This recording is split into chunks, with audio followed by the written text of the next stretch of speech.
Bismillahirrahmanirrahim. Assalamualaikum warahmatullahi wabarakatuh. Seorang muslim hidup di dunia ini senantiasa beramal dan berharap kepada Allah Subhanahu wa taala untuk memasukkannya ke dalam surga yang penuh kenikmatan dan menjadikannya bersama para nabi dan para wali Allah dan orang-orang saleh. Dan mereka itulah teman yang sebaik-baiknya. Sungguh ini adalah keinginan semua orang yang beriman, dan ini adalah keinginan para aulia Allah dan orang-orang saleh. Datang sekelompok badui menemui Nabi dan mereka saling mengingatkan tentang bacaan zikir dan doa. Nabi SAW bertanya, "Bagaimanakah kamu berdoa dalam sholat?" Maka Mu'adz menjawab, "Sungguh diriku tidak bisa memahami dengan baik gumamanmu. Tetapi saya selalu berdoa, Allahumma inni as'alukal jannata wa a'udzubika minan nar." Ya Allah, aku memohon kepada Engkau surga, dan aku berlindung kepada Engkau dari api neraka. Maka Nabi SAW bersabda, "Seputar itulah kami bergumam ketika berdoa. Sungguh itu adalah senandungnya para pengikut Nabi. Ia adalah surga, tempat kebahagiaan yang tidak pernah dilihat oleh mata, dan tidak pula didengar oleh telinga, dan tidak pernah terbesik di dalam hati." Lalu siapakah mereka yang akan keluar dari neraka? Bagaimanakah keadaan mereka sebelum dan sesudah masuk surga? Apa yang terjadi terhadap seorang laki-laki yang terakhir masuk surga? Dan dialog seperti apakah yang terjadi antara dia dan Allah Subhanahu wa taala, dan berapa bagian dia di surga?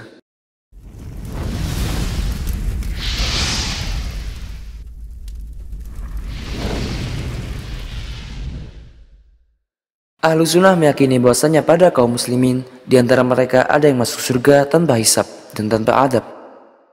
Dan di antara mereka ada yang masuk surga setelah dihisab, dan di antara mereka pula ada yang masuk surga setelah mereka diadab oleh Allah Subhanahu wa taala di dalam neraka, sebagaimana Allah berkehendak terhadap mereka untuk mengadabnya.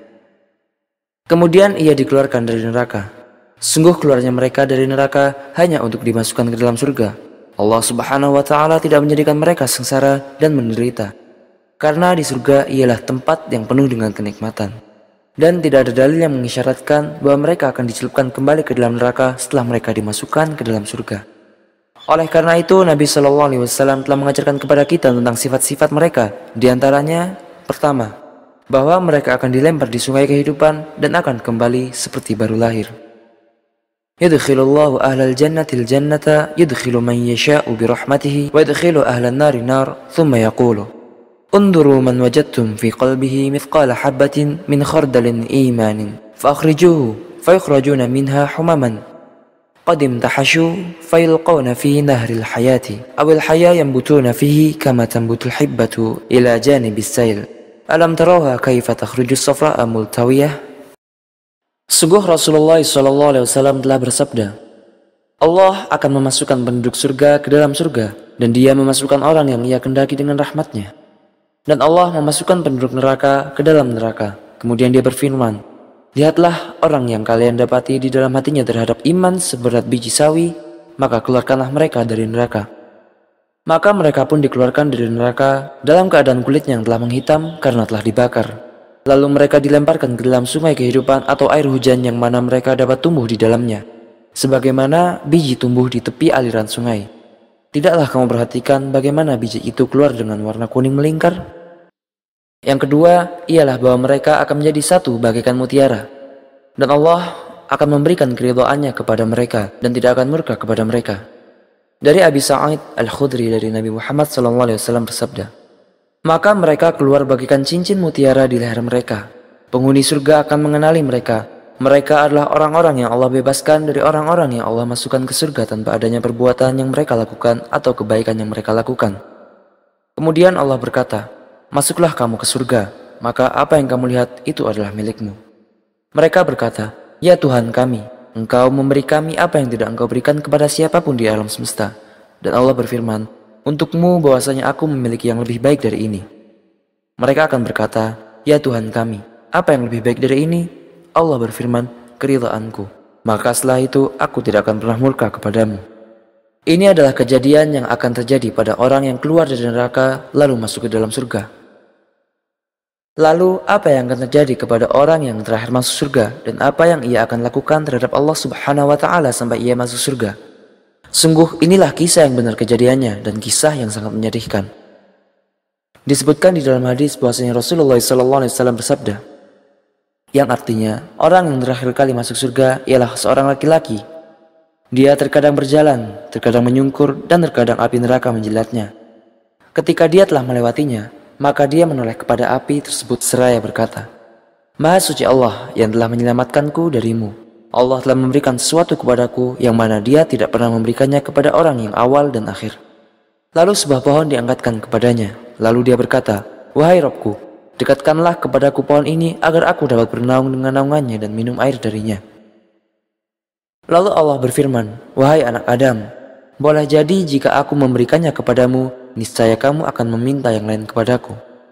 Maka dia menjawab, Tidak, wahai Rabbku. Lalu dia berjanji kepada Allah untuk tidak minta selain itu. Sedangkan Rabbnya memberikan udzur kepadanya karena dia melihat sesuatu yang dia pasti tidak dapat menahannya. Lalu pohon tersebut didekatkan kepadanya, lalu dia berlindung pada naungannya dan minum air darinya. Kemudian diangkatlah sebuah pohon lain yang lebih bagus daripada yang pertama.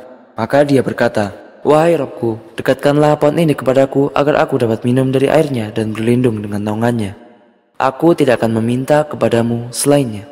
Maka Allah berkata, Wahai anak Adam, bukankah kamu telah berjanji kepadaku untuk tidak meminta selainnya? Lalu Allah berkata lagi, Boleh jadi jika aku mendekatkannya kepadamu, niscaya kamu meminta hal lainnya. Lalu dia berjanji untuk tidak meminta kepada Allah selain itu. Sedangkan Rabbnya memberikan udzur kepadanya karena dia melihat sesuatu yang mana dia tidak akan mampu menahan diri atasnya. Lalu Allah mendekatkan pohon tersebut untuknya, sehingga dia dapat berlindung dengan naungannya dan minum air darinya. Kemudian pohon lainnya diangkat untuknya di sisi pintu surga. Pohon itu lebih indah daripada keduanya. Lalu dia berkata, Wahai Rabbku, dekatkanlah kepadaku pohon ini agar aku dapat berlindung dengan naungannya dan minum air darinya. Aku tidak akan meminta kepadamu hal lainnya. Maka Allah berkata, Wahai anak Adam, bukankah kamu berjanji kepadaku untuk tidak memintaku selainnya? Dia menjawab, Ya, memang benar wahai Rabbku. Kali ini aku tidak akan memintanya kepadamu selainnya. Sedangkan Allah memberikan udzur kepadanya karena dia melihat pada dirinya sesuatu yang mana dia tidak bisa menahan diri darinya. Lalu Allah mendekatkan darinya. Ketika Allah mendekatkannya darinya, maka dia mendengar suara penduduk surga. Lalu dia berkata, Wahai Rabbku, masukkanlah aku kepadanya. Maka Allah berkata, Wahai anak Adam, apa yang bisa membuatmu tidak meminta lagi kepadaku? Apakah kamu rela bila aku memberikanmu dunia dan semisalnya bersamanya? Dia menjawab, Wahai Rabbku, apakah kamu memperolok-olok diriku? Padahal engkau adalah Rabb alam semesta.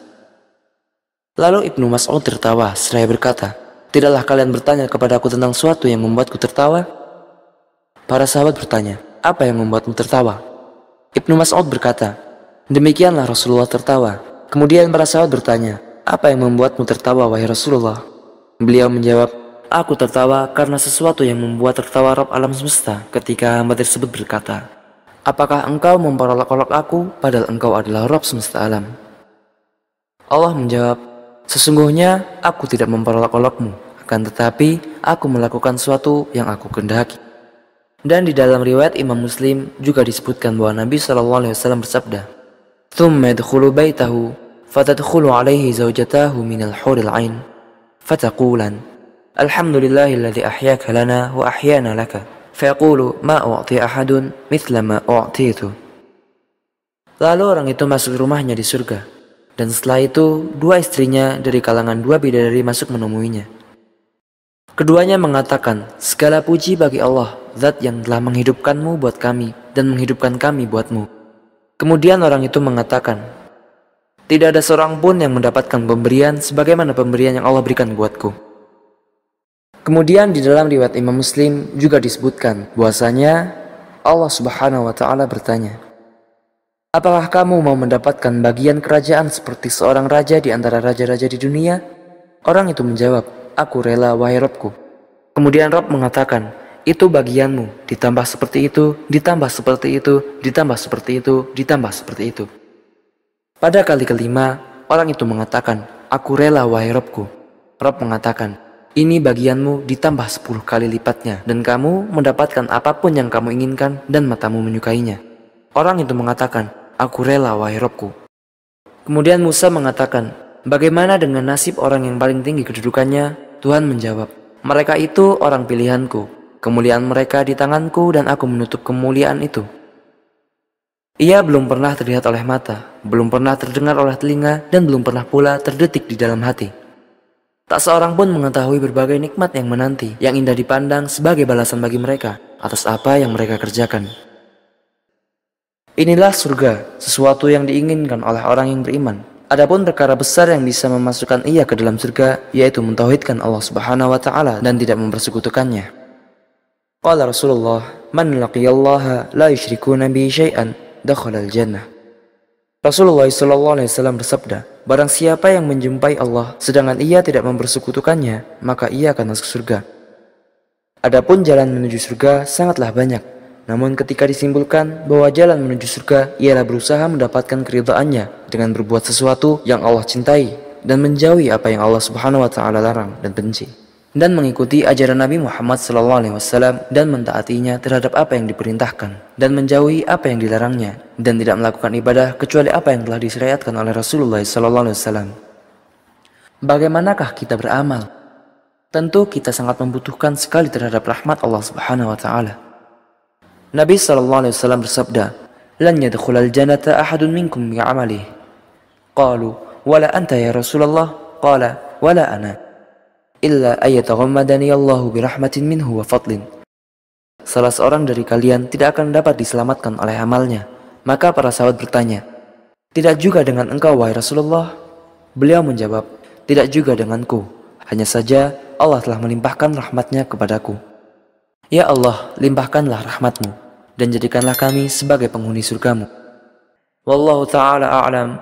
Wa sallallahu wasallam wa barik ala sayyidina Muhammadin wa ala alihi wa sahbihi ajma'in. Wassalamualaikum warahmatullahi wabarakatuh.